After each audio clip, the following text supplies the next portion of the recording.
Hello, féru de curiosité. La dernière fois, je te parlais d'une île peuplée de chats. Tu as adoré, c'est normal, ce sont les petits chatons. Et bien aujourd'hui, on va parler d'un autre animal qui ne ressemble pas vraiment au chat.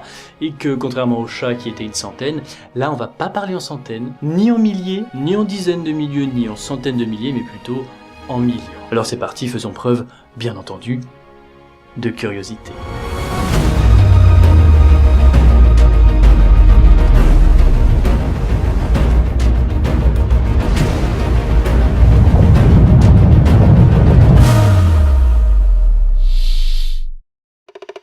Hello l'Australie, comment ça va depuis le temps? Laisse-moi t'emmener tout d'abord dans le nord du pays sur l'île de Noël, qui est un territoire extérieur bien sûr au pays. On est en plein océan Indien. Hein. Notre île fait 21 km de long sur 18 km de large, et quasi presque la totalité de l'île a été déclarée parc national par le gouvernement. Alors avant toute chose, pourquoi elle s'appelle l'île de Noël? Est-ce que les Australiens célèbrent Noël sur l'île?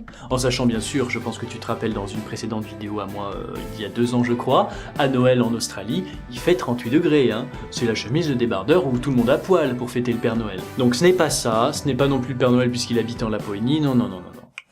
C'est tout simplement quand William Minors, en 1643, le 25 décembre, c'est un explorateur, a découvert cette île, il s'est dit tiens, je vais l'appeler la Christmas Island, parce que c'est le jour de Noël. Finalement c'est comme l'île de Pâques, hein. Fais pas chier. Et alors sur cette île on y trouve quoi? Eh bien, petit indice, c'est un animal très protégé. C'est rouge, c'est petit, son nom te dit peut-être quelque chose, Gecarchoidea natalis? Non? Moi non plus, c'est écrit ici. Bon, pas de suspense peut-être si tu as vu la miniature, c'est un crabe, évidemment. Ils viennent se reproduire les petits malins pour pondre sur le rivage alors qu'ils n'y habitent même pas. Étant donné qu'ils sont très sensibles à la chaleur, c'est surtout bien entendu qu'ils se déplacent en période de pluie. Et merci au gouvernement, à chaque fois qu'il y a un projet de route, de quasiment tout le temps le refuser. Puisque qui dit route dit voiture, quand t'as des crabes qui passent, bah ça fait crack sous les roues. Ouais. Crac, comme ça, ouais.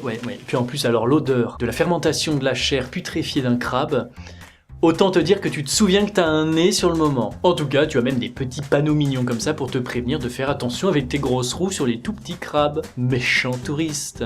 Alors encore une fois, avant de te montrer le phénomène visuellement qui est très impressionnant et très beau, laisse-moi un petit peu plus te parler de pourquoi, qu'est-ce que c'est, what the fuck. Eh bien on parle de près de 40 millions de ces petits crabes qui parfois atteignent 1 kg quand même, mais restent totalement inoffensifs pour nous. Et là, les femelles pondent 100 000 œufs. Bon, gageons quand même que sur les 40 millions de crabes, il n'y a pas que des femelles par chance.